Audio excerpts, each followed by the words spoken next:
Então, na verdade, este módulo 3, ele é um pouco,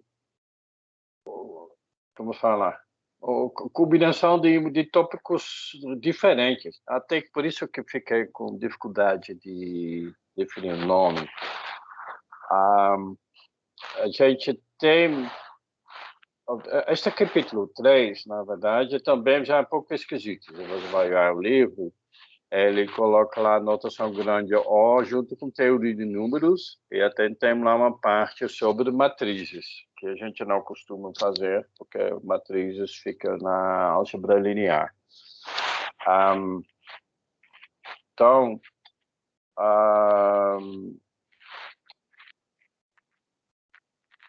eu optei para fazer um pouco de teoria de números, porque eu acredito que bastante alunos, em particular nesta turma da noite, não vai ter álgebra A, e eu acredito que você tem que ter o mínimo de conhecimento dessa teoria de números. Então, eu já comecei divisão aritmética modular, o que a gente vai terminar hoje, o NDC, números primos. Eu irei mexer nestes restos, isso vai ficar no início dessa aula. E aí a gente vai para o terceiro tópico, que são relações de recorrência.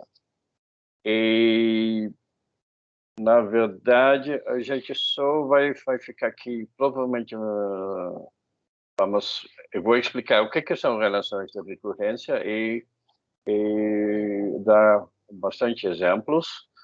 A questão depois, de métodos para resolver relações de recorrência lineares, isso vai ficar para quarta-feira, tá? Aí eu não sei exatamente onde quarta-feira eu vou parar, mas então eu acredito que uma parte, o último assunto é aqui, o último assunto de 3, do Divide and Conquer, é 4 funções geradoras, que isso vai ficar para o ano novo, tá bom? Então, esta é o plano da divisão das nossas aulas. Agora, então, eu vou dar breve revisão aqui dessas transparências, para o que é divisor, algumas propriedades de divisão. Aqui, lembra dessa notação, a gente definiu a relação, que quando você tem um dividendo A, um divisor B, você sempre pode escrever A igual a Q vezes B, que é o quociente, mais R, onde o resto é sempre menor do que B. É um número positivo, mas ele é menor do que B. Tá certo? Esta é a ideia.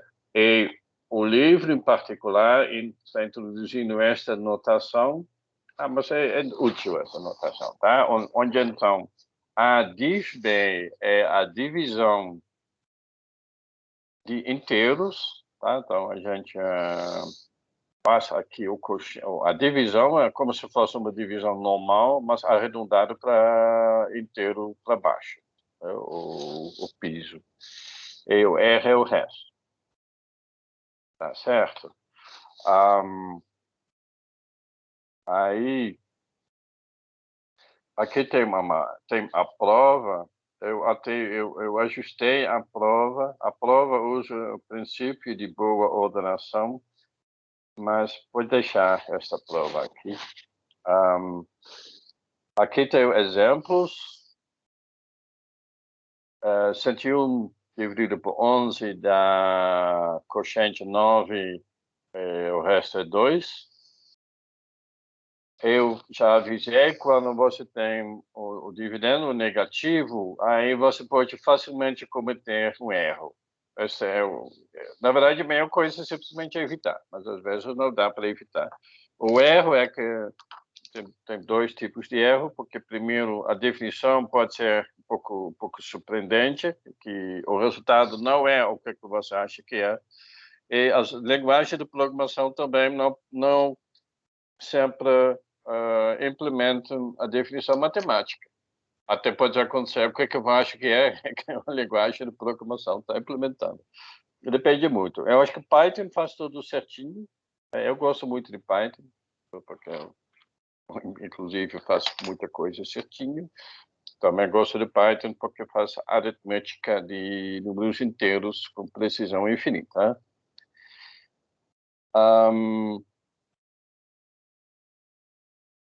Deixa-me perguntar, porque eu uso muito Python, mas eu uso muito o Jupyter.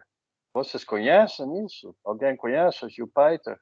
Não conheço não, professor. Eu não entendi, Cleiton. Não conheço. Não conhece? Não. Tá.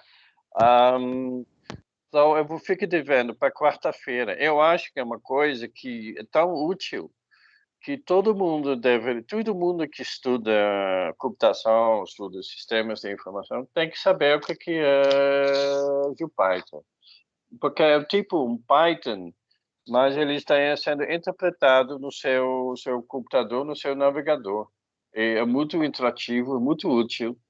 E além de ter Python, ele tem um monte de extensões científicas, você consegue fazer gráficos, é muito bacana. Então, eu prometo que eu vou fazer isso no final da aula. Tipo coisa de férias, a gente vai se divertindo nesta última parte. Eu vou fazer isso, é bacana. Então, fica prometido para quarta-feira. Agora, aqui tem a aritmética modular. Aqui não é ainda aritmética, aqui simplesmente é uma congruência modular. Tá? A é congruente a B módulo M se M divide A menos B. Então, meu exemplo agora é A igual a 13, B igual a 23, e 13 é congruente a 23 módulo 10, porque 13 menos 23 dá menos 10, e menos 10 é múltiplo de 10, como K é igual a menos 1. Tá? Mais ou menos, isso não deve nos preocupar, porque isso é simplesmente uma questão da ordem dos números. E a notação, então, aqui não está escrito, mas eu posso escrever 13 é congruente a 23 módulo 10. Tá? Repara, o congruente aqui são 3 linhas aqui, não são 2. Tá? E o módulo M, ele é necessário. Você até pode ter uma linha com mais coisas, mas sempre tem que ficar claro no contexto qual que é o módulo. Tá?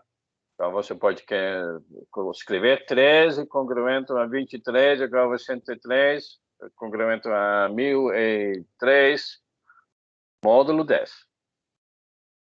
Tá certo?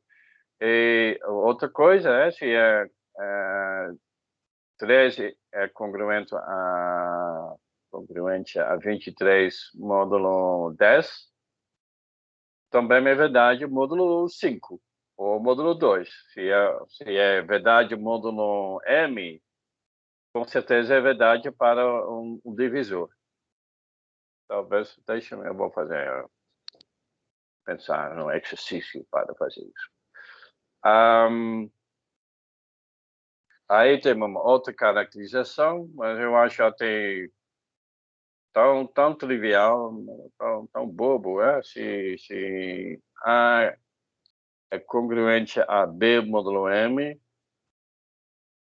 então temos que A menos B é múltiplo, A menos B é múltiplo de M, então A menos B é K vezes M, então A é igual a B mais K de M.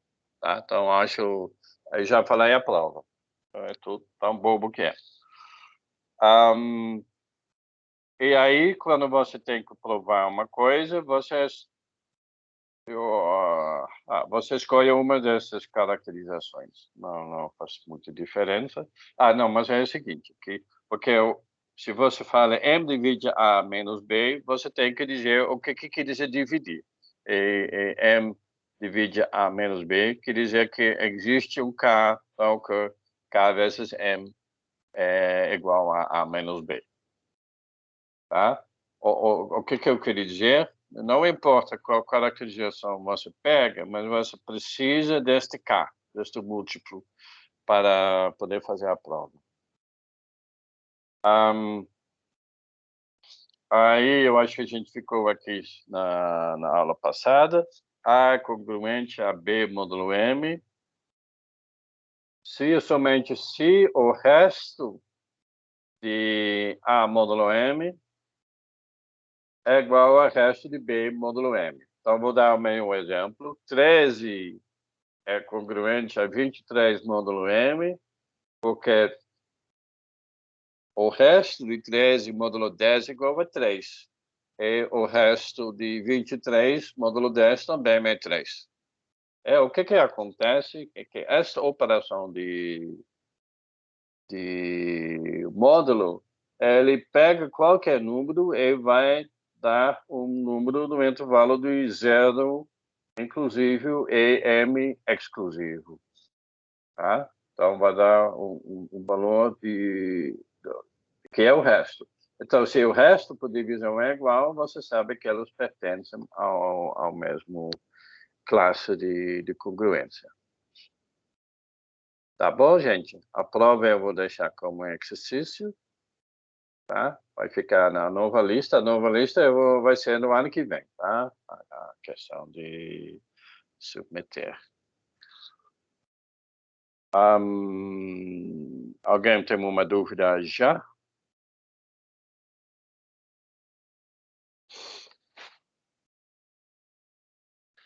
Bom, agora a gente tem uma coisa que é interessante. Até agora eu só falei dessas congruências. O que é interessante é que a gente consegue definir operações matemáticas em cima desses números congruentes, tá? E a gente já sabe disso, só que a gente nunca pensou, talvez. Primeiro vou falar da adição, tá? E depois eu vou falar da multiplicação. A gente sabe, se eu vou adicionar 13 mais 36 módulo 10, que isso é possível. 13 mais 36 dá 49, isso módulo 10 vai me dar 9. Tá? Então, a gente pode pensar isso módulo 10. Talvez o exemplo mais perto é módulo 12. Tá? Módulo 12, a gente faz isso quando a gente calcula os horários no relógio de 12 horas, ou às vezes módulo 24, quando são o relógio de 24 horas. O 12 também me aparece com os meses do ano. Tá? Tem até uma coisa que às vezes é útil, que mais cedo ou mais tarde na sua vida você vai querer saber 9 meses para frente. Na verdade, ao invés de contar 9 meses para frente, é mais fácil de contar 3 meses para trás. Se a gente está em novembro e a gente quer calcular 9 meses para frente, a gente vai para trás 3 meses, Novembro, outubro, setembro, agosto, tá? Agosto, no ano que vem, o neném vai nascer. E o que a gente está usando é que 9 módulo 12 é igual a menos 3 módulo 12. Tá certo? E o que esse teorema aqui nos está dizendo é o seguinte: olha, se A é congruente a B e C é congruente a D, a soma de A mais C é a mesma que a soma de B mais D. Ou seja, o que isso está nos dizendo é que, na verdade, não importa. Eu vou dar.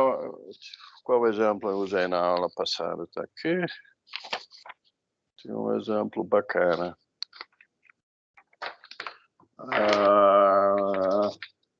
Aqui.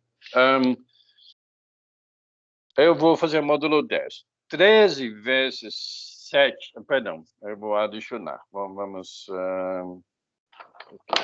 Cadê o exemplo da multiplicação?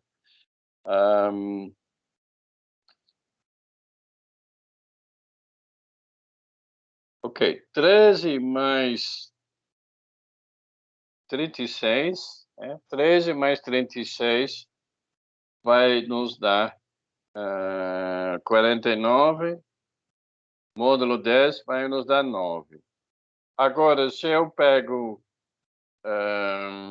103 mais 6, vai me dar 109. 109, módulo 10 também me dá 9. Ou seja, a adição, ele como que eu falo? Ele obedece aqui essa classe de congruências, tá? Às vezes, você fala, quando a gente faz módulo 12, a gente faz a questão do relógio. Quando eu for adicionar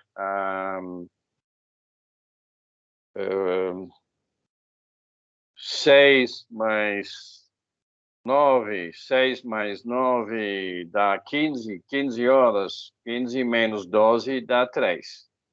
Ou seja,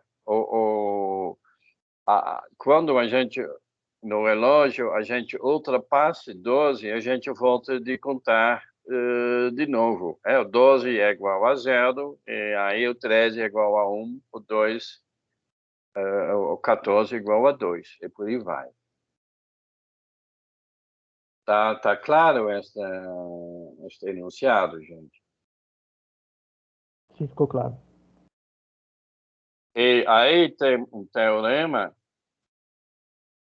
que nos até fala o seguinte: para fazer as contas, eu posso sempre reduzir os resultados intermediários módulo M e o resultado não vai mudar. Então, se eu quero calcular, vou fazer outro exemplo.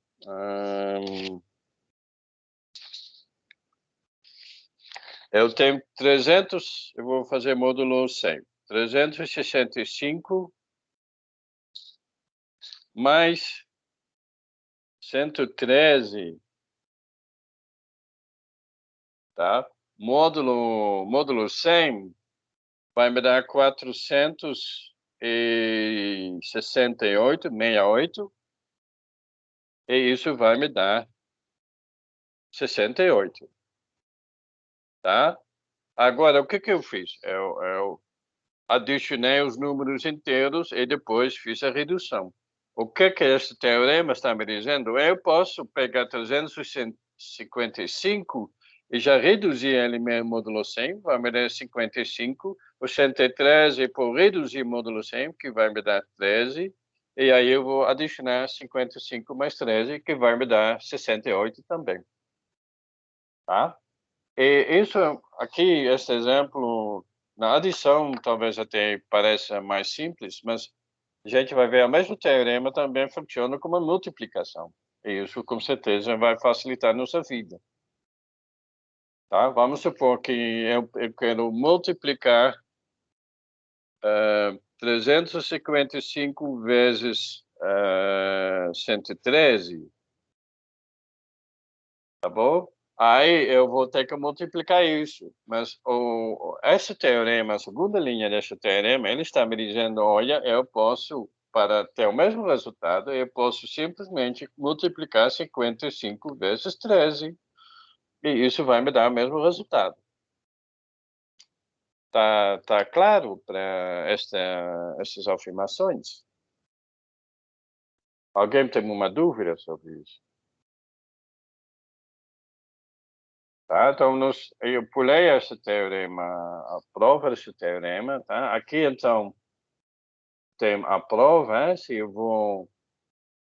A é congruente a B, C é congruente a D. Então, se eu vou adicionar A mais C, tá? Isso vai me dar a mesma coisa que B mais D, porque B mais D, pela congruência, eu sei que B é igual a A mais um múltiplo de M, C também, C mais D é igual a C mais um outro múltiplo de M, então A mais C, simplesmente trocar aqui as coisas, que é B mais D é A mais C mais K mais L e M. K mais L é múltiplo de M, então B mais C é congruente a A mais C. B mais D, perdão, é congruente a A mais C, módulo M. Tá? E a multiplicação vai seguir o mesmo padrão. Eu posso mostrar que BD, vou substituir, B é igual a A mais KM.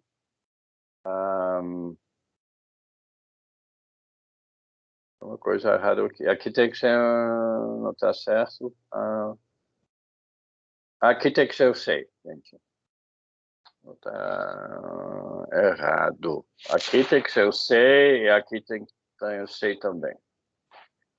Tá? E então a gente vai ter que D é igual a C mais L de M, e aí eu vai ter que isso é igual a AB mais A vezes L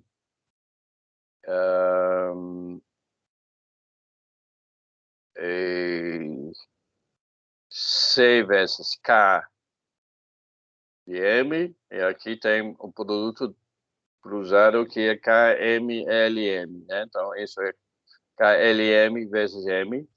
Tudo isso é também múltiplo de M, então isso prova este teorema, tá? E então a implicação, esta é uma prova muito fácil, tá? Não está aqui, mas é muito fácil este corolário aqui. Então isso está nos dizendo, como eu já falei, que para adicionar ou para multiplicar, a gente pode sempre reduzir todos os resultados intermediários módulo M. Tranquilo? Alguém uma pergunta? A prova faltou. Mas agora eu tenho alguns avisos. O mundo NEM é sempre perfeito. Na verdade, a subtração módulo M ele funciona porque você simplesmente pega a negação do número e tudo tranquilo. Ou seja, A mais, menos B é a mesma coisa que A mais menos B. Tá? Isso sempre funciona. Mas a divisão nem é sempre bem definida. Qual que é o problema? O problema é que o inverso de A módulo M não existe quando o MDC de A e M não é igual a 1. Então, vou dar um exemplo. Se eu pego o inverso de 3 módulo 24, aí não tem resposta, porque 3 é divisor de 24.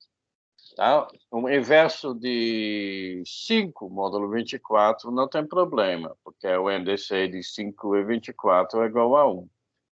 Mas para todos os divisores de 24, o inverso não existe. Tá? Então, isso cria dificuldades que dá para resolver, mas isso está fora do escopo desta nossa disciplina. Está no livro, mas eu não vou cobrar esta parte, não.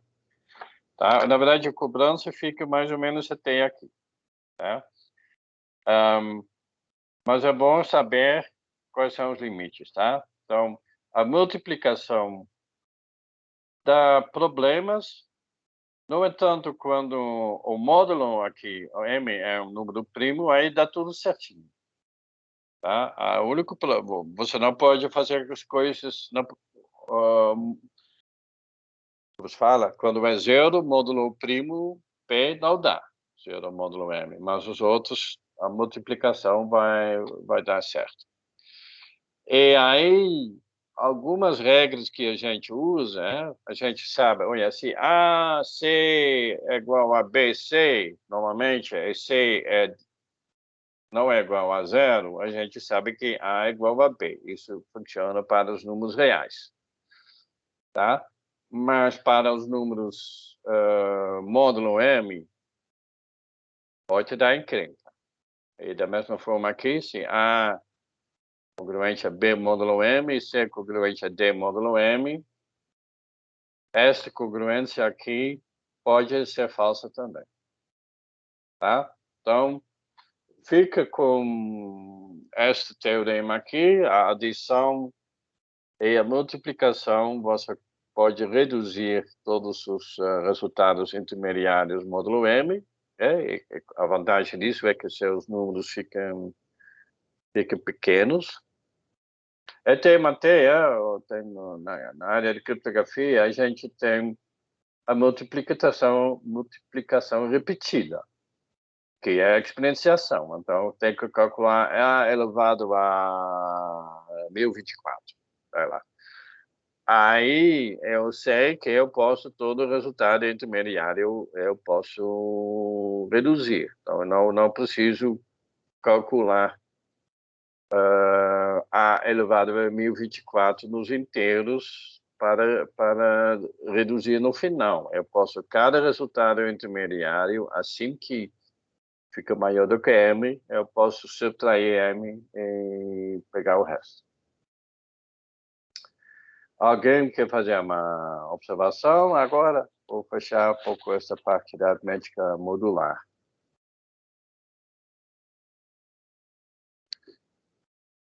Eu acho bastante intuitivo. Não acho que é muito. Eu não, nem sei se isso cai no ensino médio, mas eu acho bastante intuitivo. O que não é intuitivo, talvez é porque a multiplicação não funciona, mas na prática, no dia a dia, pelo menos, a gente não usa tanto a multiplicação. Quem usa multiplicação são os matemáticos e os criptógrafos. Agora tem um teorema que eu só vou esboçar, tá? Eu acho importante vocês saibam, mas eu não vou aprofundar muito, não.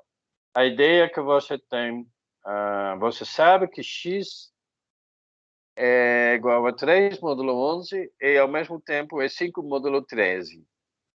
E a questão que você quer responder, qual que é o x que existe que obedece a essas duas equações aqui? Tá? E esta tabela aqui, olha, a próxima tabela aqui, eu estou montando uma tabela. Aqui, olha, as colunas aqui é tudo módulo 13, porque vai de 0 até 12, tá? E aqui as linhas vai de 0 até 10. Então, aqui é tudo módulo 11.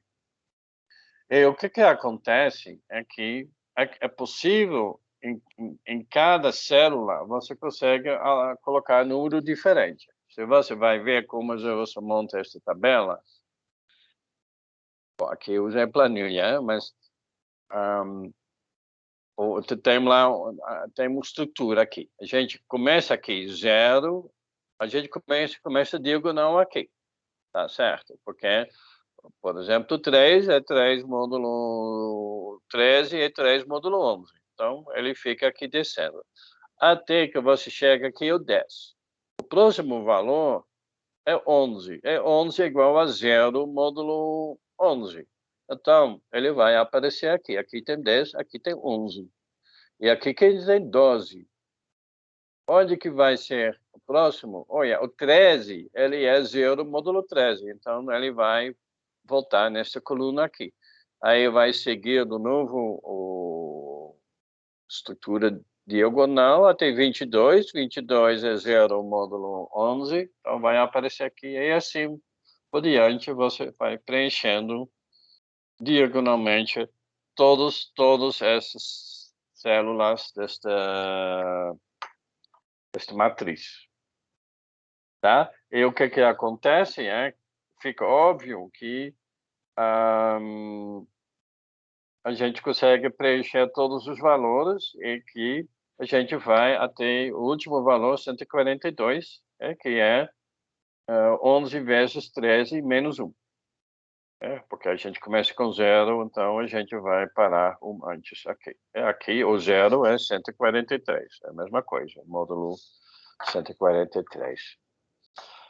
Tá? E aí, a resposta de nossa pergunta era, o número era 5 módulo 13, então tem que ficar nesta coluna, e 3 módulo 11 fica nesta linha, então a resposta é 135.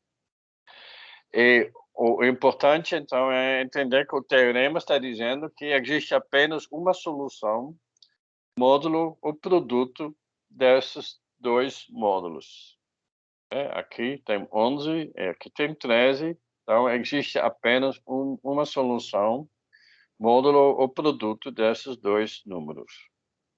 Alguém tem uma dúvida? Então, a relação do 3 e do 5 com o módulo de 11 e 13 se dá na tabela, então. Você, em teoria, precisaria da tabela para fazer essa relação.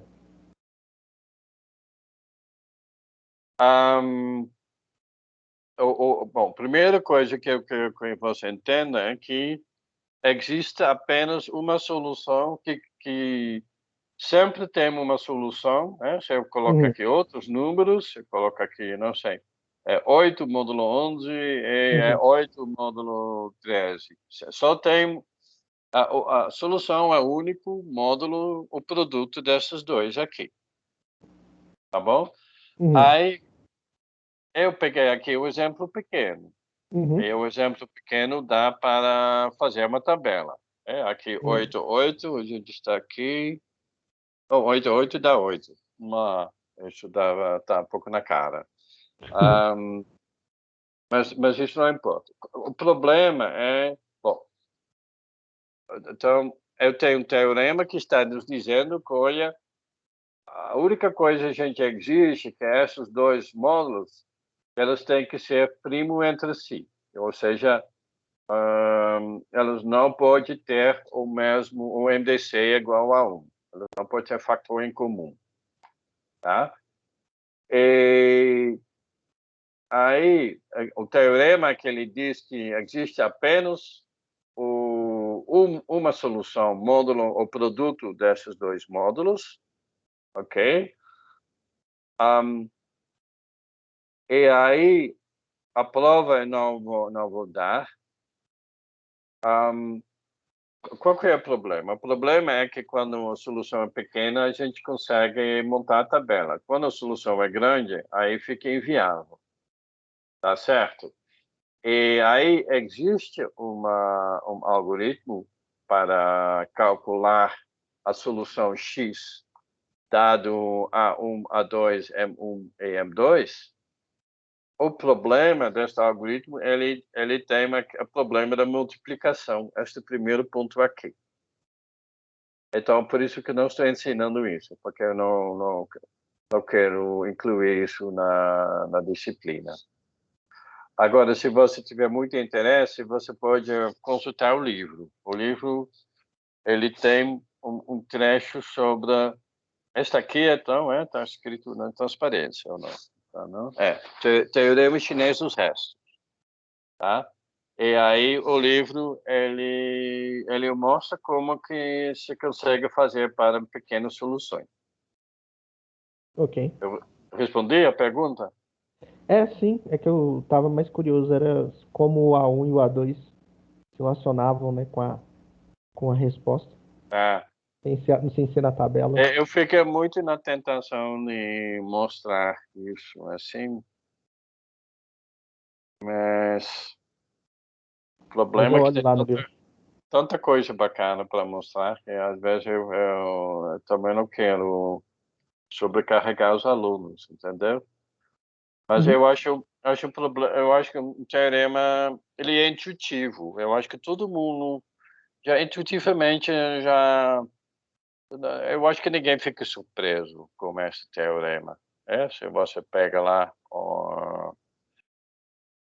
o M1 e M2 não pode ter um fator em comum. E aí você tem uma solução única, módulo ou produto. Agora, encontrar a solução é um pouco mais difícil. Alguém tem outra pessoa com uma observação? O teorema chinês dos restos. Esse é o nome desse teorema. Ele é chamado assim porque eu acho que é um chinês já, não me lembro se foi o 400 antes ou 400 depois de Cristo, mas os chineses já sabiam desse teorema há muitos séculos. Há alguns fatos sobre números primos. Então, o número é chamado número primo se tem dois divisores distintos, tá? E, então, é sempre o divisor e n vai ser outro divisor. Existe uma prova que a quantidade de primos é infinito. Eu acho que tem uma erro aqui nessa palavra, infinitely. Mas tudo bem. É infinito. E a prova já é de Euclides. Vamos supor que tem, é por contradição, vamos supor que Pmax é o maior número primo. E a gente vai definir N, vai ser o produto de todos esses primos mais um. Tá certo? Então, com certeza, N é maior do que Pmax, tá? E a gente sabe que nenhum desses primos pode ser divisor de N, porque todos esses primos dividem N menos 1. Então, eles não podem dividir N. Então, de duas, uma. Ou o novo número N é ele mesmo, M primo, ou ele é o produto de vários primos maior do que o Pmax hipotético. Tá? Então, essa que fornece a contradição. Tá tranquilo? Não, eu imagino que isso não é uma novidade. Aí a gente tem o teorema fundamental de aritmética, que está nos dizendo que se você tem número inteiro maior ou igual a 2, sempre consegue escrever ele como produto de primos. Tá? Aqui eu não usei expoentes, eu simplesmente você pode repetir o mesmo primo, mas a ideia é que a sequência sempre está crescendo. Então, 24 é 2 vezes 2 vezes 2 mais vezes 3. Então, é 8 vezes 3, mas então 8 é 2 vezes 2 vezes 2 vezes 3. Sempre numa ordem crescente. Outra forma de fazer a mesma coisa é colocar os expoentes aqui e dizer que é 2 elevado a 3 vezes 3 elevado a 1. Tá? Mas é quase equivalente. É uma questão de representação. E essa prova, eu espero que você tenha visto essa na aula de introdução à lógica computacional. A prova é por indução forte no K, que é o número de fatores primos, né? Você pega lá, eu faço, pega, como que é? Dado N, você vai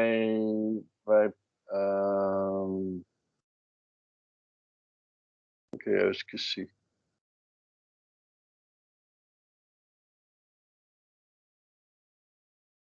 Você sabe que N não é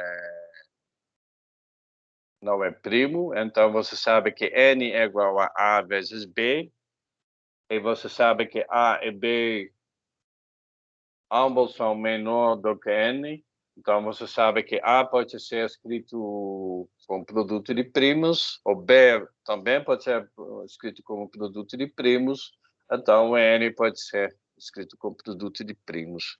A prova segue esse raciocínio. Tá bom? Alguém tem uma dúvida sobre isso? A prova até fácil, eu posso colocar isso aqui.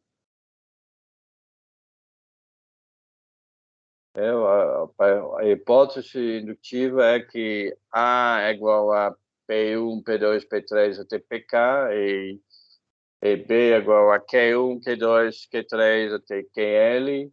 Então, N é P1, P2, PK vezes Q1, Q2, QL. Essa é a ideia da prova. Alguém quer fazer uma observação? Levanta a mão, fala alguma coisa.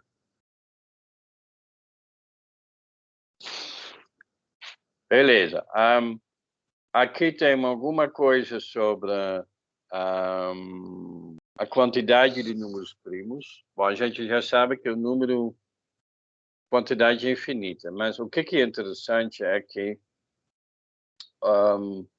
os, os números primos, de certo modo, eles têm um comportamento global que é muito regular.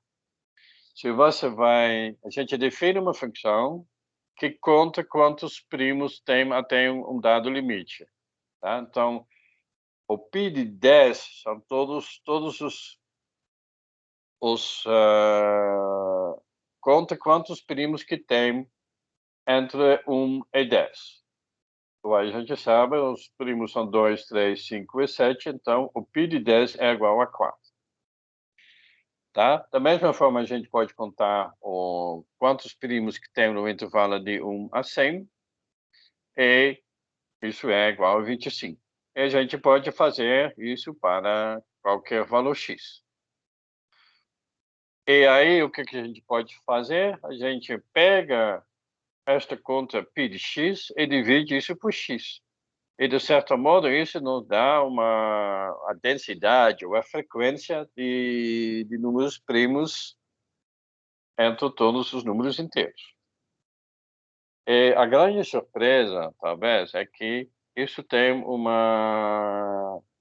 padrão muito regular. Se você calcula π de x dividido por x, a densidade é 1 dividido pelo logaritmo natural de x. Tá? Esta aqui é o famoso Prime Number Theory, teorema dos números primos, que foi, eu sei, já foi estipulado 200 anos atrás e levou muitos anos para provar, porque a prova não é nada fácil, não. Tá? Mas, então, isso se faz lá no Departamento de Matemática, Teoria de Números, mas é um fato interessante para saber. Tá? Então, aqui nós temos, pegar a Wikipedia, uma tabela, a gente tem o π de x, tá?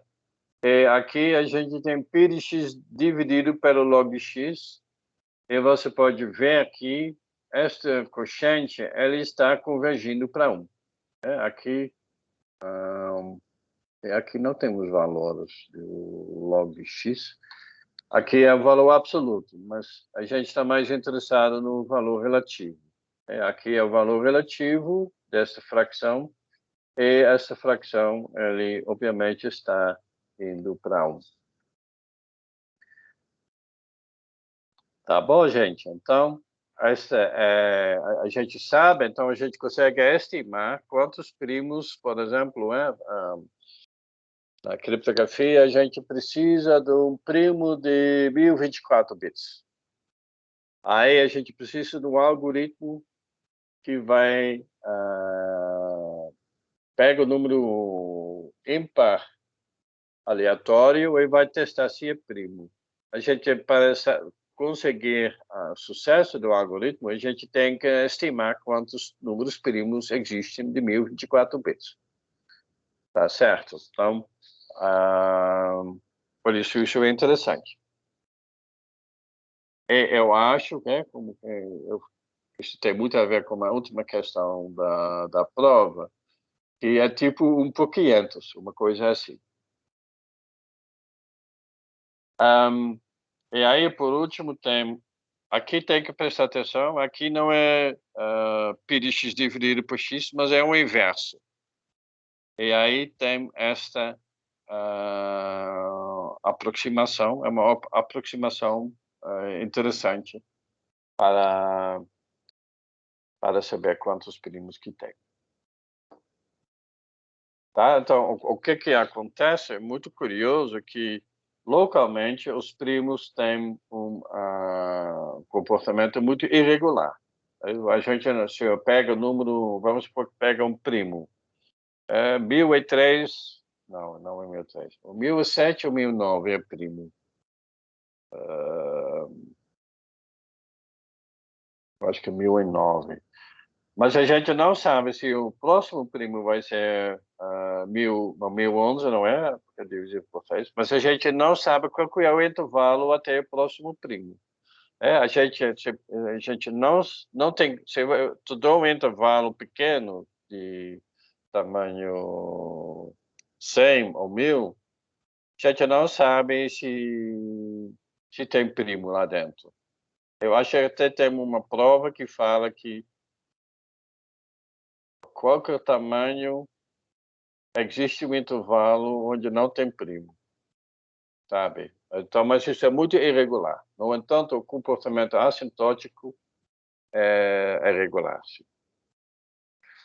Tá bom, gente? Eu vou trocar... não, desculpa, tem mais outras.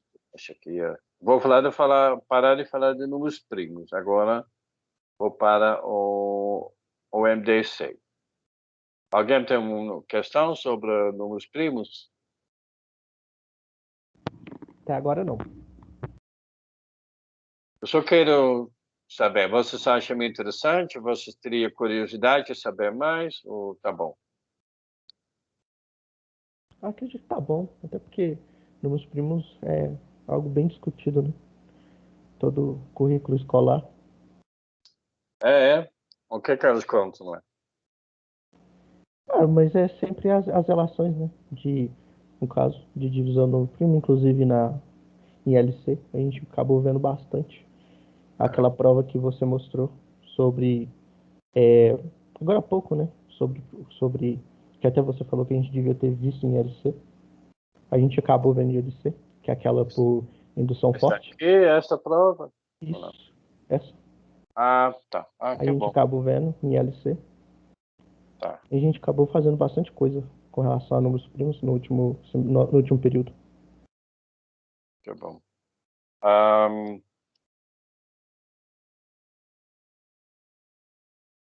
Bom, hoje eu acho que todo mundo já sabe o que é MDC.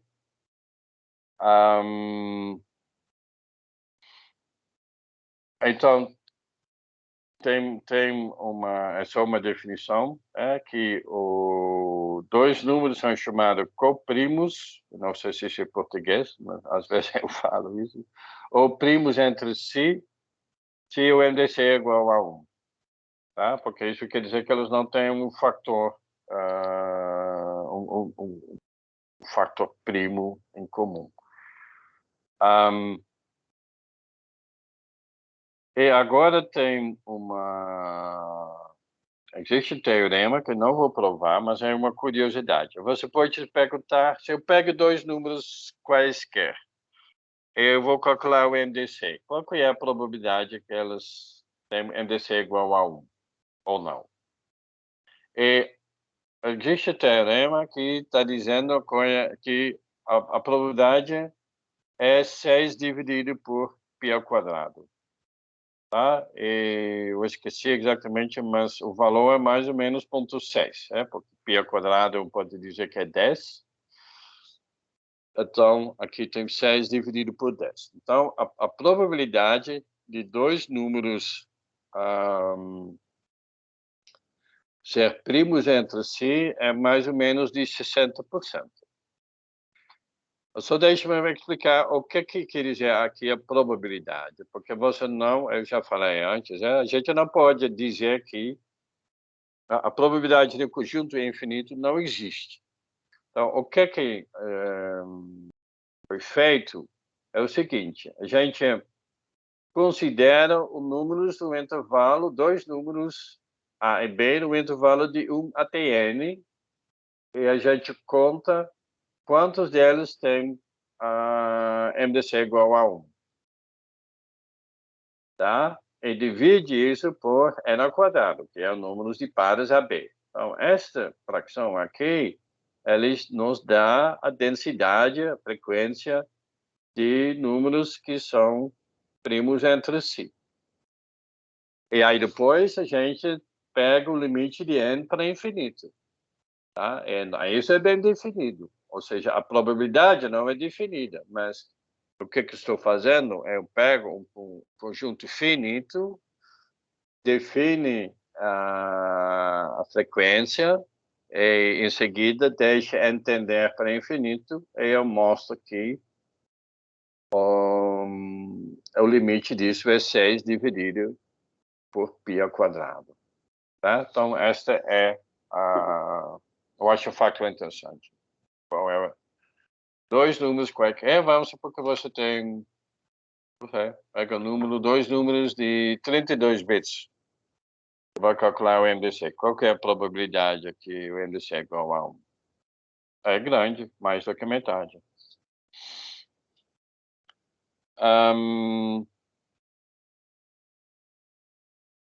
Como que a gente calcula o MDC? Eu acho que o seguinte algoritmo é ensinado no segundo grau, a gente pega o A e B, a gente determina quais são os fatores primos e a gente decide quais fatores têm em comum. Por exemplo, A é igual a 1057, 1057 é 7 vezes 151, B é 315, 315 é igual a 3 vezes 3 vezes 5 vezes 7. Quais são os fatores em comum? Aqui tem 7 e aqui 7.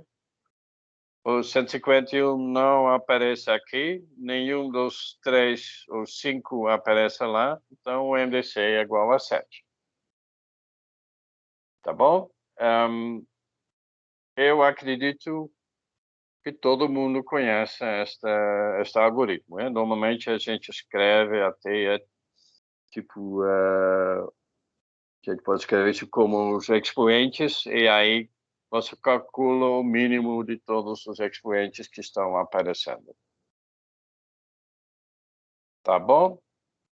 Qual que é o problema deste algoritmo? É que você precisa factorar A e B. Vamos supor que A é número de 512 bits e B também. Você precisa factorar, encontrar os fatores primos de um número grande e não está claro que isso é possível. Pelo menos vai ser muito devagar. O que é interessante, que deve ser novidade para alguns de vocês, é que existe um algoritmo para calcular o MDC sem factorar as entradas A e B. Tá? E esse algoritmo é conhecido como o algoritmo de Euclides.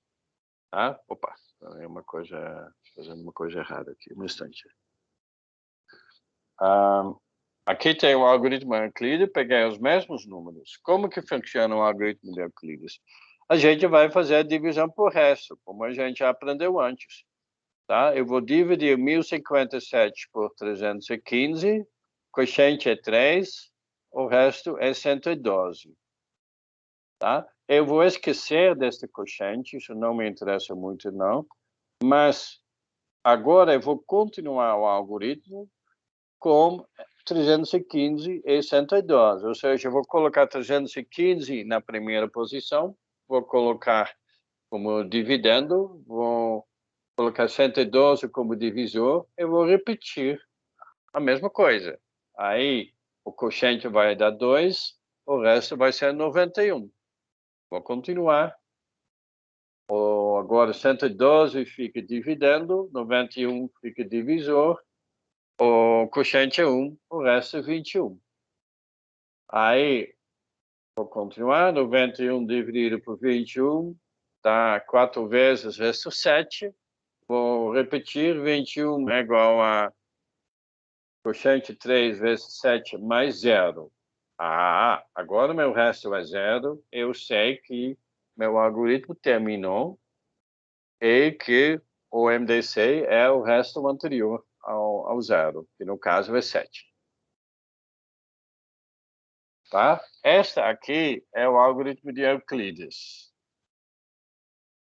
Eu quero que vocês me respondam para quem esse algoritmo é novo. Por favor, coloca lá no chat. Na turma da tarde era novo para 2 ou 3 alunos, dos alunos presentes.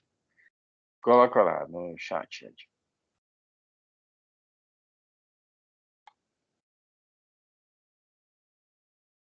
Para Clefson é novo o algoritmo. Quem mais?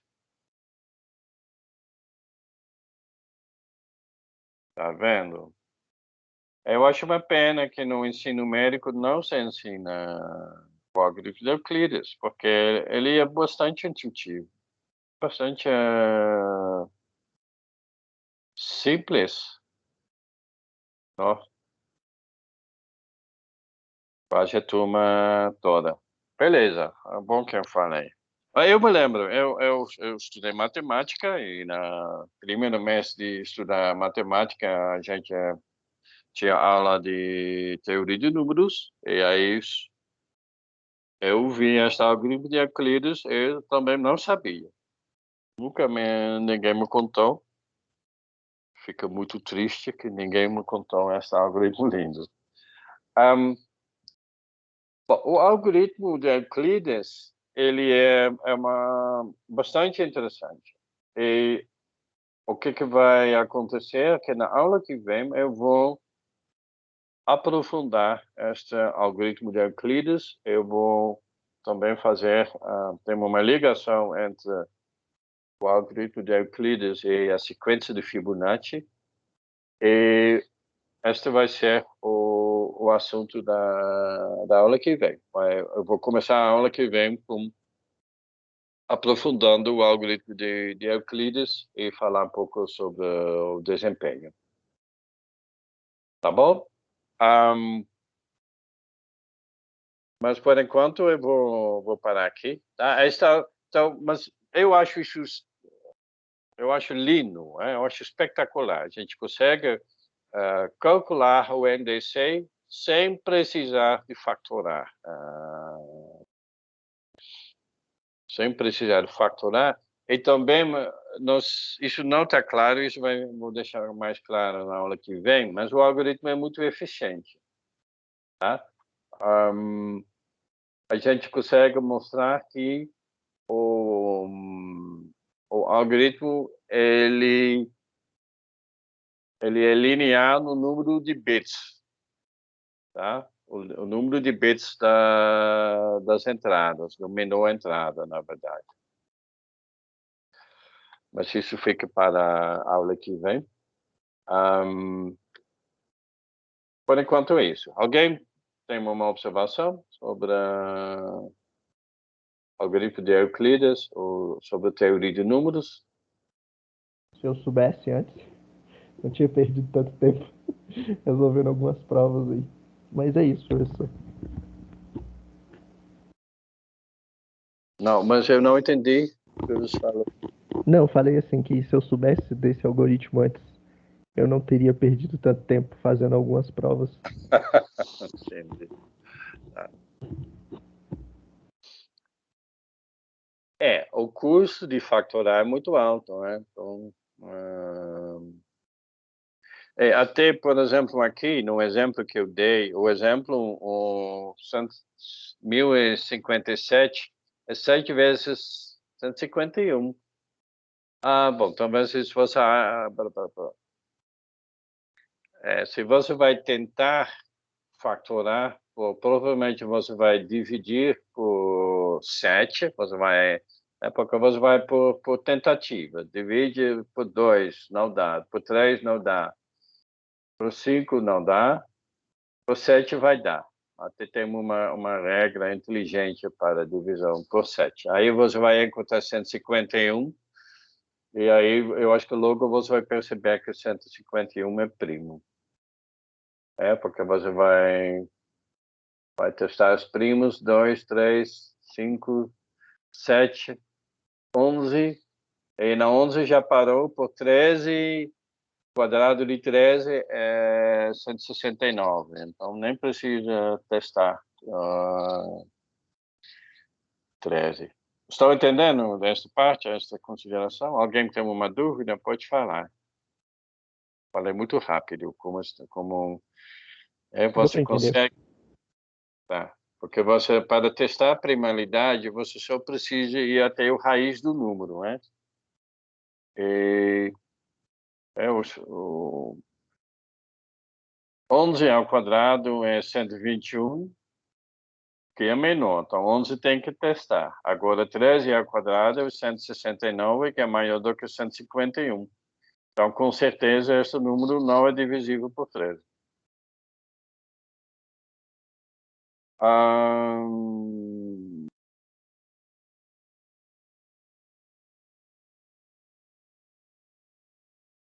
Pronto. Então, vou encerrar esta parte. A gente vai para o novo assunto.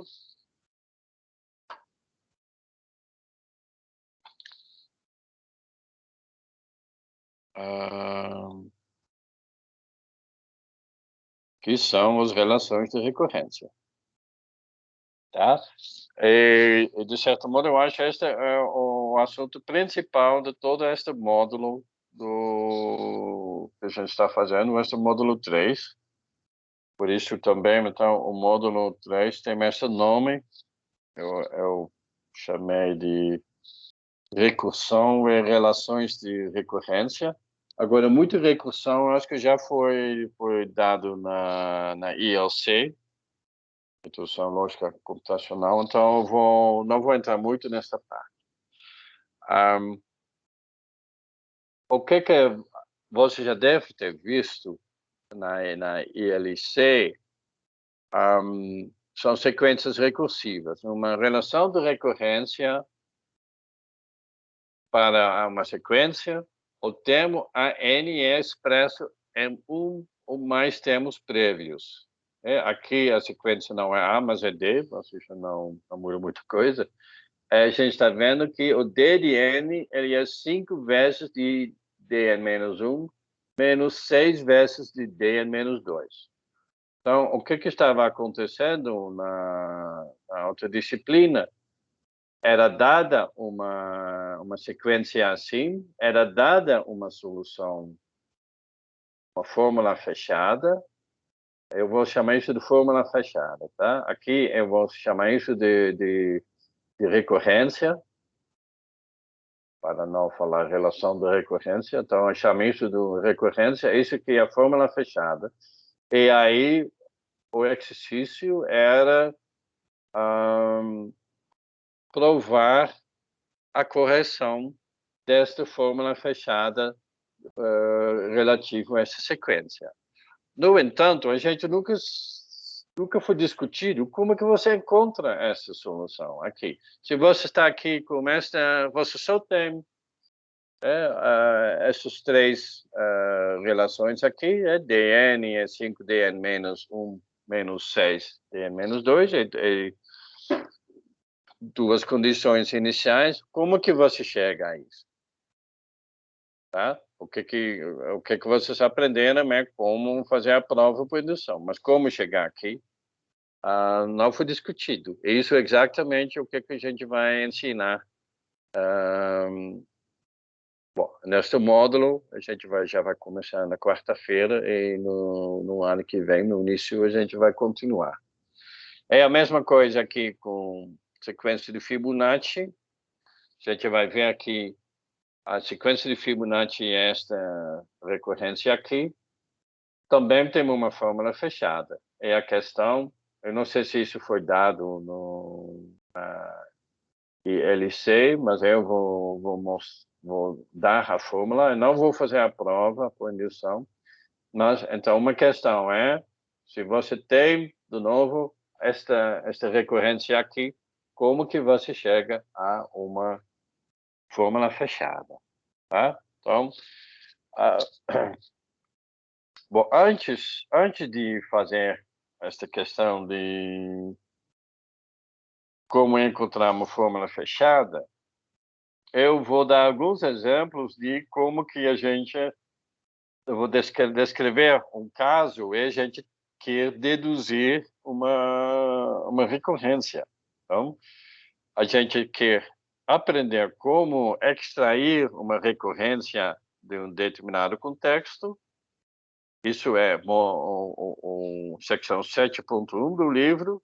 E o segundo passo é, a partir desta uma recorrência como esta ou esta, encontrar uma fórmula fechada. Então, este é o programa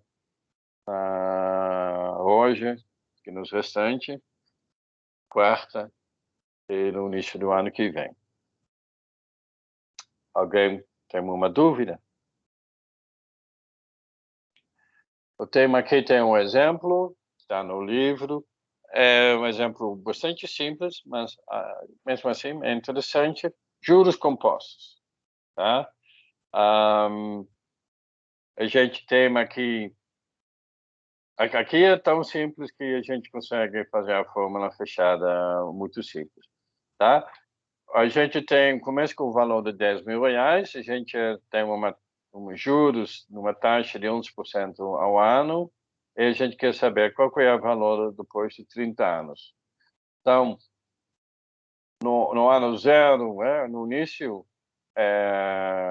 esse é o P0, depois do ano a gente tem 1,11. Eu só quero comentar. Eu, pessoalmente, nunca uso porcentagens nos meus cálculos. Eu sempre vou traduzir para uma fração. Eu só faço cálculos com frações. Se for necessário, eu vou traduzir de volta para porcentagem. Mas eu acho porcentagem mais atrapalha do que ajuda a gente. Então, P2 é 1,11 versus P1, mas P1 já é 1,11 versus P0, então P2 é 1,11 ao quadrado versus P0. Então, o padrão já está claro, o P de N é 1,11 elevado a N P0. Aí você simplesmente calcula 1,11 elevado a 30 versus 10.000, vai te dar esta bela quantia. Tá? Agora, quem te dá 11% do ano é quem consegue deixar R$ 10.000 30 anos sem tocar. São duas perguntas práticas. Mas aqui, pelo menos, o exemplo eu acho que está bastante simples. Segundo exemplo, sequência de Fibonacci. A sequência de Fibonacci, ele tem um histórico meio esquisito. O Leonardo Pisa, ele quis saber como uma população de coelhos se procria, né, não sei, numa ilha, coloca lá um casal e aí a gente vai contar. E a fórmula que ele achou é esta aqui. Você começa com 0, depois com 1 e depois o próximo termo é sempre a soma dos dois termos anteriores. Então é 0, 1. Aí este 1 é 0 mais 1. O 2 é 1 mais 1. O 3 é 1 mais 2. 2 mais 3 dá 5. 3 mais 5 dá 8. 5 mais 8 dá 13 e assim por diante. Tá? A sequência de Fibonacci é muito interessante e tem muitas aplicações, só que eu não acredito que esta é uma aplicação muito realista, não. Tá? Esta questão a população, crescimento da população de coelhos, eu não acho que isso vai seguir a sequência de Fibonacci. Mas tem outras propriedades interessantes. Aqui é uma foto que tirei da Wikipedia. Se você vai contar, deixa eu pensar, se você vai, nesse sentido, contar as linhas azuis, eu acho que vai encontrar 23, enquanto as linhas brancas são... Não, falei errado. São 13 e 21. Ou são números consecutivos, você vai contar, são os números consecutivos da sequência de Fibonacci. Tá? Então, na natureza tem vários padrões, vários desse tipo de coisa, onde os números de Fibonacci aparecem. E tem motivações, tem explicações para isso. A gente não vai abordar essa parte, não. Quem já leu o livro do Código da Vinci, lá aparece também várias vezes. Eu diria que metade dos casos, um pouco mais, é verdade. Alguns casos lá também são meio invenção do autor. Eu não acho que tudo lá tem base matemática, mas mesmo assim é bastante interessante lá a sequência de Fibonacci aparecendo. Então, aqui é a sequência, 0, 1, 1, 2, 3, 5, 8, 13, 21, 34 e assim por diante. E temos uma curiosidade, fiquei sabendo semana passada. Se eu pego aqui o 13, por exemplo, o 13 ao quadrado é 169. E o produto de 8 vezes 21 dá 168, é uma menos. Então, essa é exatamente aqui, esta relação. Aqui, 5 ao quadrado é 25, 3 vezes 8 é 24. 8 ao quadrado é 64, 5 vezes 13 dá 65. Então, tem muitas propriedades interessantes. Se você quer calcular a sequência de Fibonacci, você pode pensar na primeira abordagem mais boba, que se você entende, da recursividade, você fala, olha, o f, eu simplesmente vou escrever uma função recursiva.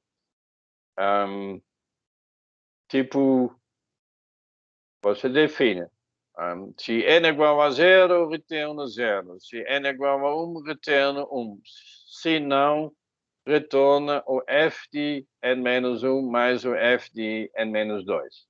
Você pode imaginar um programa em Python ou em C ou outra linguagem que faz isso recursivamente. Agora, isso não é uma boa abordagem, porque você vai ter muitas repetições. Se você peguei aqui um exemplo simples, o f de 5 é, pela definição, f de 4 mais o f de 3. Agora, f de 4 é o f de 3 mais o f de 2. Então, já tem uma duplicidade. Mas o f de 3 é o f de 2 mais o f de 1, mais o f de 2, mais o f de 2, mais o f de 1. O f de 2 é o f de 1 mais o f de 0, que é 1 mais 0. Tá? Então, você vai ter uma árvore recursiva horrível, e isso tem um custo de desempenho muito alto. Tá? Então, eu acho que essa abordagem, inclusive, é uma implementação exponencial. Eu não acho que... Mas eu sei que já dá muito problemas. É mais fácil fazer uma iteração, se você simplesmente itera, você guarda a função, a valor anterior e o valor antes do anterior, são dois variáveis localmente, e aí você fica iterando, atualizando a cada iteração os valores, tá? E aí você vai ter um algoritmo que é linear em N, em minúsculo, não maiúsculo, não. Tá bom? Agora, no caso do Fibonacci, existe uma coisa que eu acho muito interessante. Você tem uma fórmula que diz que o f de 2n é duas vezes de... Então, aqui 2n's, aqui o n. Se você olhar aqui no exemplo, para calcular o f de 1000, a gente precisa calcular esta fórmula, preciso de f de 500 e de f de 499. Aqui, na abordagem que eu esbocei aqui, para f de 1000, você precisa calcular f de 999, 998, todos os valores anteriores, enquanto aqui você pode pular pela metade. Então, você consegue pular com grandes passos, você consegue pular pela metade, do 1000 você vai para 500, bom, são dois valores, mas mesmo assim, 500 você vai para 250 e por aí vai, tá? Se você faz a conta aqui, você vai, ao invés de fazer 1000 ou 999 chamadas recursivas ou iterações, você só precisa de 22 chamadas, tá? Então, você tem, dessa forma, um algoritmo para calcular a sequência de Fibonacci que é muito mais eficiente do que esta abordagem aqui. Alguém tem uma dúvida, uma pergunta? Eu descobri isso também, só na semana passada. Eu amei essa. Eu tenho uma coisa que eu quero deixar claro. Eu estou falando aqui, na verdade, é de ordem log n. Ordem log n aqui é o número de passos. No entanto, quando os números ficam muito grandes, pode acontecer que a multiplicação não é mais linear. Então, pode ser que o desempenho vai piorar, porque você não pode mais, com números grandes, você não pode pensar que a multiplicação é um passo, vamos falar que eu falei, passo básico, passo único.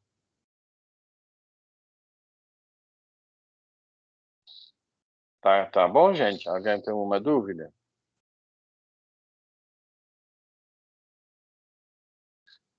Bom, aí a gente vai ver em breve que existe uma fórmula exata para a sequência de Fibonacci. Talvez você já tenha visto. Tá? O f de n é esta... Ele é meio feio, como é todas essas raízes de 5. Fica difícil para falar. E aqui, então, 1 mais raiz de 5 dividido por 2 é esta 1,61. Na verdade, esta aqui é chamada proporção divina. Talvez você já tenha falado, que é considerada uma proporção ideal na arquitetura, essas coisas. Aqui, repara, aqui tem que ter um ponto, não vírgula não. Repara que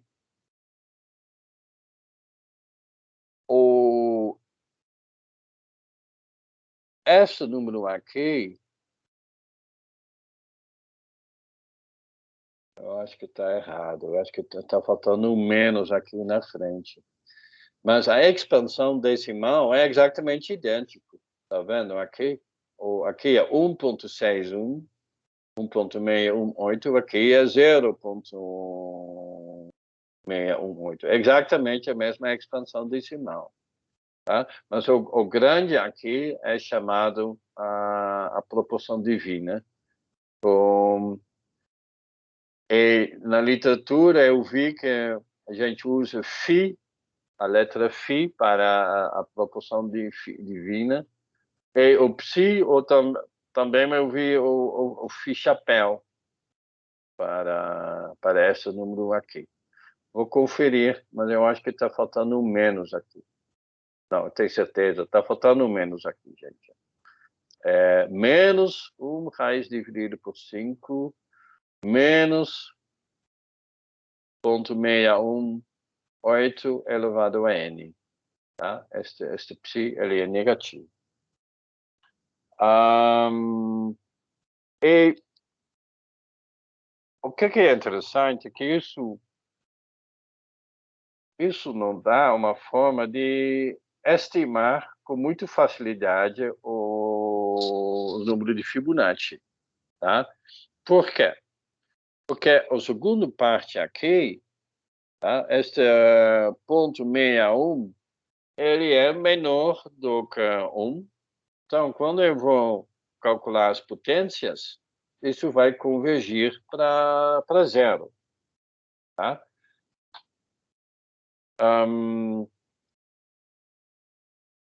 Então, a segunda parte aqui vai para zero. E, em particular, o que acontece? A gente sabe que se eu vou simplesmente riscar essa parte, se eu calculo isso aqui, isso vai me dar um valor com uma expansão binomial, expansão decimal. Mas eu sei que o número de Fibonacci é o número inteiro, pela definição. Então, o que eu posso fazer? Eu vou calcular 1 dividido por raiz de 5 vezes 1,61, blá, blá, blá, blá, elevado a n, isso vai me dar um número, e aí eu vou arredondar para o número inteiro mais próximo. E é isso que está sendo mostrado aqui nesta tabela, tá? Vamos pegar 1, no n igual a 0, bom, para n igual a 0, a gente tem, essa parte é 1, então 1 dividido por raiz de 5, raiz de 5 é 0,44, arredondando para o inteiro mais próximo dá 0. N igual a 1, vai ser 1 dividido por raiz de 5, vezes 1,61, vai dar 0,72, arredondado pelo inteiro mais próximo dá 1. Tá? E assim por diante. O que está acontecendo que eu uso a primeira parte aqui para fazer uma aproximação que vai me dar um número real, e este número real está aqui nesta coluna aqui, e aí eu vou arredondar este número real para o número inteiro mais próximo. Então, mais próximo quer dizer que se é menor do que o meio vai para baixo, se é mais do que o meio vai para cima. Tá? Então, isso, o que é bacana é que isso me dá uma fórmula, isso me dá uma aproximação para a sequência. Aqui está falando uma fórmula exata. Qual que é o problema disso aqui? É que para n muito grande, a gente está com problemas de precisão. Tá? Aqui os números são pequenos. 8 é número pequeno. Agora, se eu vou colocar aqui 800, eu tenho que calcular esta aqui elevado a 800.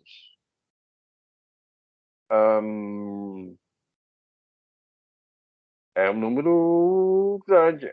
Então, eu vou ter que, para saber exatamente o valor inteiro, eu vou ter que guardar tipo 400 decimais. E aí, mata todo o objetivo. Estão entendendo? Isso me dá uma fórmula exata, mas ele não é muito prática para calcular. Tá? A fórmula mais prática para calcular é esta que está aqui. Eu quero saber se vocês ainda estão acompanhando? Fala uma coisa, digite uma coisa, está tudo bem? Tem dúvidas?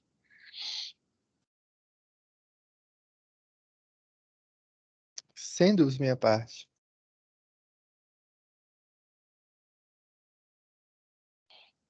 Mais alguém? Cleison, João Victor, Luana, Lucas, Douglas?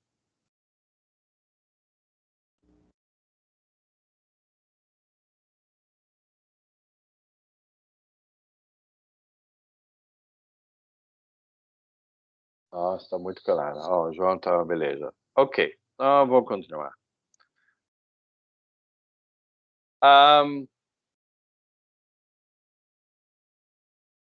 Então, o que eu quero deixar claro é que, mesmo assim, então, esta fórmula é uma fórmula exata. Ele, por esse número aqui ser número irracional, isso complica a computação, mas ele nos dá a vantagem, ele está nos mostrando, aqui e aqui, que na verdade a sequência de Fibonacci tem crescimento exponencial. Não é 2 elevado a n, mas é 1,61 elevado a n, mas mesmo assim, isso é grande. Porque pensa bem, 1,6 vezes 1,6 dá 2,56. Então, multiplicando aqui,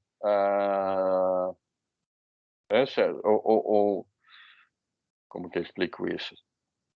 O quadrado deste valor aqui é maior do que 2. Então, isso, o f de 2n, ele cresce mais rápido do que 2 elevado a n. Tá? Então, é bastante significativo. É exponencial. Ok. Alguém, na outra turma, todo mundo já conhecia a Torre de Hanoi. Alguém não conhece a Torre de Hanoi? Por favor, me fala. Porque se alguém não conhece, eu vou mais devagar. Se ninguém me responde, eu vou supor que todo mundo já viu essas torres de Hanoi. Eu sempre, vou ser muito sincero, essa torre de Hanoi meio chato, sabe? Meio cansativo, mas é parte inevitável de estudar ciência da computação e recursão. O exemplo de Torres de Hanoi é inevitável. Quem não conhece as Torres de Hanoi, 5, 4, 3, 2, 1, 0. Todo mundo já conhece. Graças a Deus. Você jogou muito? Não, duvido. Então, a história aqui, você tem que... A lenda é que tinha 64 discos aqui, e os monges no Hanoi, eles tiveram que mudar os 64 discos da primeira vareta para a segunda vareta, mas nunca podiam colocar um disco maior em cima de um disco menor. E aí existe um argumento recursivo que mostra que você, para transferir disco N, você tem que transferir disco N-1, que dá T de N-1 movimentos, aí o disco maior, o disco N, e aí de novo tem que fazer N-1 discos, e aí você chega a essa recorrência, T0 igual a 0, Tn é 2, Tn-1 mais 1. Repara que ele usa, as transferências usam a notação entre parênteses. Eu posso também usar suscrito, é T0 e T suscrito N, tá? E a solução disso é esta que está aqui, E aí tem prova por indução. Eu tirei até a prova, não podia distrair isso. Mas aqui, se você vai fazer as primeiras tentativas, a tendência fica evidente. N na Irlanda era 64, e aí, supondo que os monges trocam um disco por segundo, que eu já acho muito otimista, o universo vai acabar, porque essa é a lenda, quando os monges, quando eles terminam o trabalho, o universo vai acabar. Aí eu fiz a computação para vocês, 2 elevado a 64 menos 1, é este número gigantesco aqui. Aí são esses segundos, então eu dividi por 60 vezes 60, são os 60 segundos num minuto, 60 minutos numa hora, 24 horas num dia e 365 dias no ano. E mesmo assim vai demorar 500 bilhões de anos. Então a gente pode viver tranquilo. O mundo não vai acabar tão logo, não. Pelo menos pela Torre de Hanoi.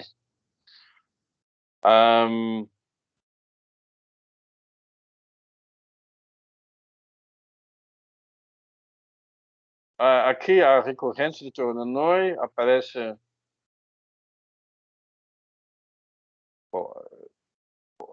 Não, espera aí. O que eu queria falar são como que se ataca. Analisar pequenos casos, tá? Achar e provar uma recorrência e achar uma prova fechada para a recorrência, tá? Então, eu tenho mais 2 exemplos, depois termina a aula. Eu vou fazer um exemplo, porque senão vai ultrapassar o tempo. E achar e provar uma fórmula fechada é aquele assunto que fica para depois. Eu vou pular essa transferência aqui. Determina quantos strings binários de tamanho 1, 2, 3, N não contém o substring 00, com 2 zeros consecutivos. Bom, para quando o tamanho é 0, a resposta é a string vazia, então a resposta é 1. Quando o tamanho é 1, tem 2 possibilidades, o string 0 ou o string 1. Quando o tamanho é 2, eu não tenho 0, 0, você tem 0, 1, 1, 0 e 1, 1, então a resposta é 3. Quando o tamanho é 3, eu não tenho 0, 0, 0, não tenho 1, 0, 0, nem 0, 0, 1, mas eu tenho os 5 outras possibilidades.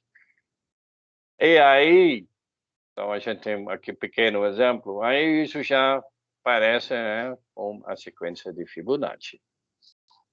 Mas aí a gente quer um raciocínio mais forte, porque são exemplos pequenos e isso não é só para guiar a intuição, mas não prova nada.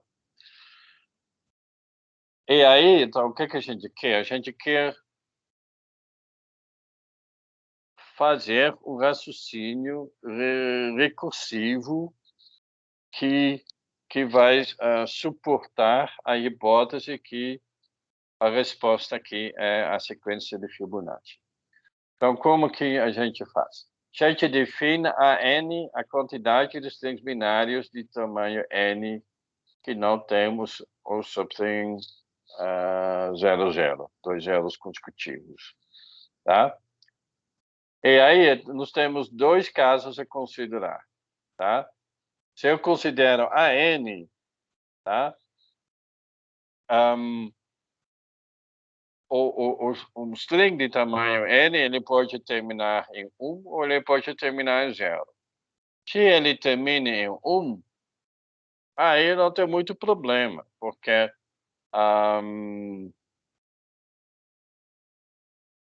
se eu sei que os primeiros n-1 símbolos não têm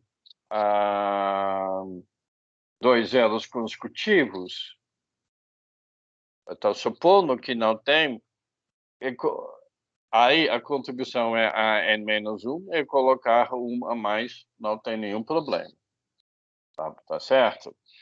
Agora, quando o string de tamanho n termine em 0, tá? Olha, eu tenho certeza que o penúltimo símbolo não pode ser 0, porque se ele fosse... O penúltimo símbolo era 0, o último símbolo era 0, ele tem 2 zeros consecutivos, e isso é proibido. Então, ele tem certeza que o penúltimo símbolo é 1 e o último símbolo é 0, tá? Então, considerando os primeiros n-2 símbolos, pode ser qualquer sequência onde 00 não aparece. Então, o número de símbolos aqui é a de n-2. Então, o que eu estou chegando à conclusão é a recursão que eu tenho que AN é a soma de AN-1 mais a soma de AN-2. Estão entendendo este raciocínio? Alguém tem uma pergunta sobre isso? Porque esse tipo de perguntas eu vou fazer a lista de exercícios para entregar no ano que vem. Mas esse tipo de exercícios vocês vão ter que saber fazer, tá? Vai ter, não sei, 3, 4, 5 perguntas. Tem lá esse tipo de histórias e vocês têm que definir qual que é a relação de recorrência que corresponde àquela história, tá? Então, a análise deste caso é o que a gente está fazendo. Esse é tipo pensamento recursivo. A gente pega o caso N e tenta fazer uma análise baseada no caso N-1 e aqui N-2. E às vezes o N-3 também, né? Dependendo do contexto. E às vezes é só N-1. Tá? E daí a gente cria essa recorrência e a gente também tem que definir quais são as condições iniciais. Deixa-me fazer o último exemplo, assim. Vou ser 3 minutinhos. Mas aí, porque aí fica completamente sincronizado com a outra turma. É uma questão parecida. Aqui são as sequências não binárias, mas sequências decimais. O código decimal é chamado válido se ele contém número par de zeros. E a gente quer calcular para o tamanho n quantos códigos válidos que tem, ou seja, quantos deles tem o número par de zeros. Bom, vamos começar com A1, tá? A1, o tamanho é 1, tem 9 que são válidos para os dígitos 1 até 9, o 0 não é válido porque aí o número de zeros é ímpar, isso é inválido. E agora a gente já vai falar do caso geral, tá? Então, a gente considera uma sequência de tamanho n, tá? O Cn aqui é o código, tá? Então, se o código de tamanho n termina em 1, 2, 3, blá, blá, blá, blá, até 9, aí não muda nada, porque os n-1 símbolos antes já deve ser válido. E colocando um desses dígitos não muda a paridade do total. Tá? Então, um código válido, já válido, permanece válido. Um código que tem número par de zeros nos n-1 primeiro vai ter o número par de zeros dos n símbolos. Então, a contribuição para a n vai ser de AN para os códigos terminando num desses dígitos é 9 vezes A de N-1. Bom, aí para fechar a aula, última parte aqui, o que acontece quando o código termina em 0? Se o código tamanho N termina em 0, isso implica que os N-1 símbolos antes eram inválidos. Tinha uma paridade ímpar, tá? Quantos códigos de paridade ímpar inválidos eu tinha? Olha, pelo princípio pelo princípio do complemento, essa quantidade é o total do tamanho n-1 menos os válidos do tamanho n-1. O total de n-1 é 10 elevado a n-1 e os válidos, pela hipótese indutiva, pode pensar assim, é de a n-1. Então, somando esses dois casos aqui, eu tenho 9 a n-1 mais 10 elevado a n-1 menos a n-1, que nos dá 8 a n-1 mais 10 elevado a n-1. Tá? Então, isso nos dá uma fórmula recursiva para esta questão aqui. Eu esqueci a condição inicial. A1 é igual a 9, a gente pode usar isso como condição inicial. Então, a expressão recursiva é a n é igual a 8 a n-1 mais 10 elevado a n-1. A condição inicial é que a1 é igual a 9. Tá bom, gente? Alguém tem uma dúvida? Desculpa que estou atrasando um pouco, mas eu acho melhor dessa maneira. Alguém tem uma dúvida? Eu já vou parar a gravação.